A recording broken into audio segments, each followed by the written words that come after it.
Have you ever opened a Secret Santa gift and known instantly that this was not something you were going to keep? You smile, you say thank you, and then you quietly think, where is this going to live now? I think we've all received gifts that were given with good intentions, but they're not quite right for us. And instead of letting them go, we often keep them out of guilt. Not just Christmas gifts or any gifts, but all the things we hold on to because we feel bad about letting them go. Decluttering, or parting with the things we don't want or need anymore, and didn't in the first place, isn't about becoming a minimalist.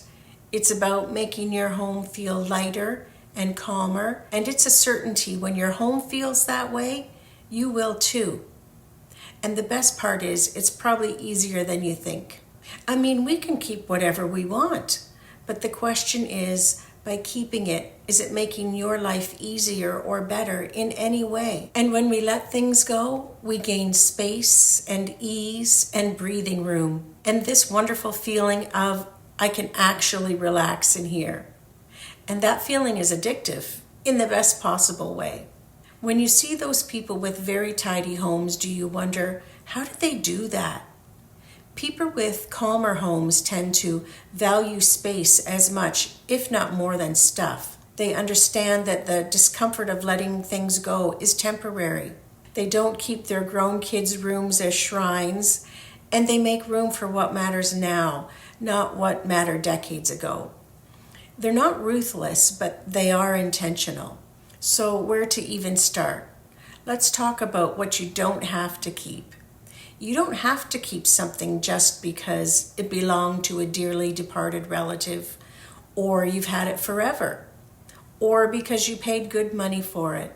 The money is already spent. Don't let it hold you hostage forever.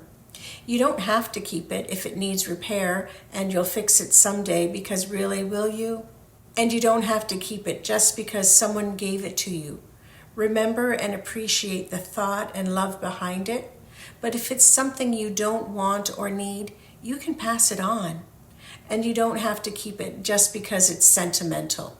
We'll cover that tough category in a few minutes. Go for easy targets first. When you're just starting out, look for easy wins. These are items I'm pretty sure you'll have little to no problem tossing. Duplicates of gadgets and small appliances or household items, expired food or medication, old instruction manuals or warranties for items long gone, extra shopping bags. I'd say you really can't possibly need more than a dozen, can you? Old shoes or clothes you never wear and you know you never will. Cosmetics, over-the-counter medications, or any product that you just don't use and you know you never will. Old ratty towels or dish towels or washcloths, and same for ratty old underwear or bras and socks, and definitely single socks. Mismatched food storage containers and all those extra lids, and old magazines you never got around to reading. These are really easy, quick items to gain a little momentum, and making these decisions also leads to confidence for the tougher items. Another tactic is to start somewhere easy, and surprisingly, that's the kitchen, because kitchens are full of logic-based decisions, not heavy emotion. You either use it or you don't. You have duplicates or you don't. These are easy questions and answers, and once you have some success in one room, something wonderful happens. Momentum. Once you get rid of the obvious, easier things, you'll come to the things you'll have to put a little thought into. Instead of asking yourself too many questions, try this. Put things into just one of 3 categories. Can't live without it, which means you use it all the time, you love it, and you would notice immediately if it were gone. Might need it someday, but careful. This is usually the most dangerous category, and haven't touched it in over a year. This one is quietly answering the question for you. And realistically, that might need it someday pile is probably really just the haven't touched it in over a year in disguise. But once you start viewing some of the difficult items as belonging in one of these categories, It might help with the decision making. Keep it factual, not emotional. And remember, it's not a marathon. This is important. It's not necessary to declutter for hours. If all you know you can manage is 10 minutes, that's great. Set a timer. Do your very best for those 10 minutes and then stop. And when you're ready again tomorrow or later in the day, set the timer for another 10 and have at it again. Short sprints like this prevent us from feeling overwhelmed. It keeps the decision fatigue away, and it makes it easier to come back later. But it still makes us feel like we've made progress, and that's huge. Even 5 minutes counts.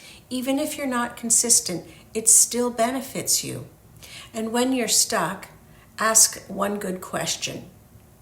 When you pick something up and freeze, try one of these questions. Would I rather store this indefinitely or rebuy it or borrow it if I ever need it?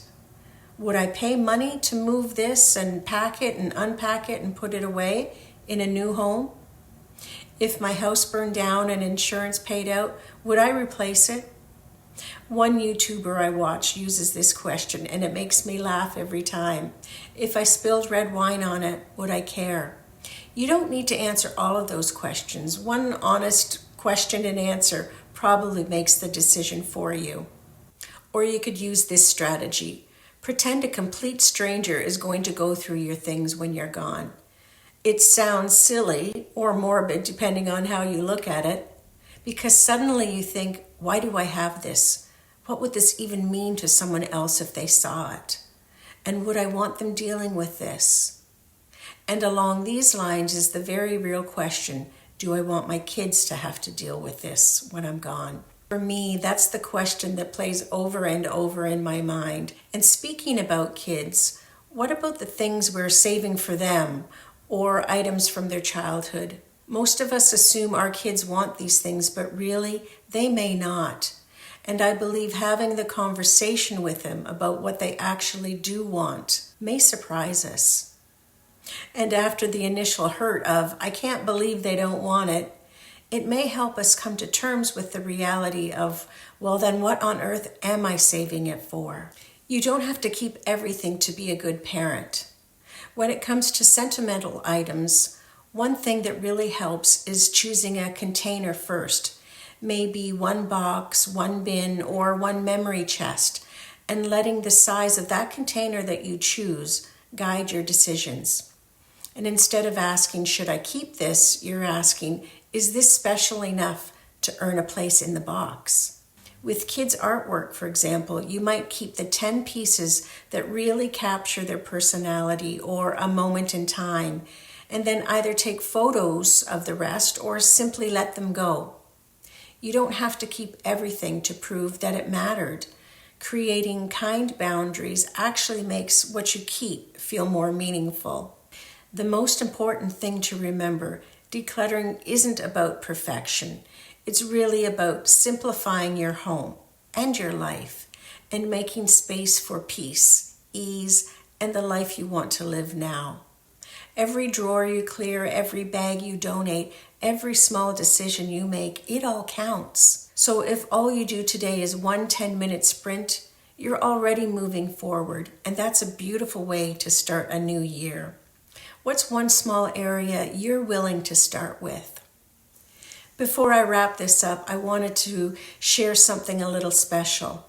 Next week marks my 1-year anniversary here on YouTube. I can't believe how quickly this year has gone or how grateful I am for this community.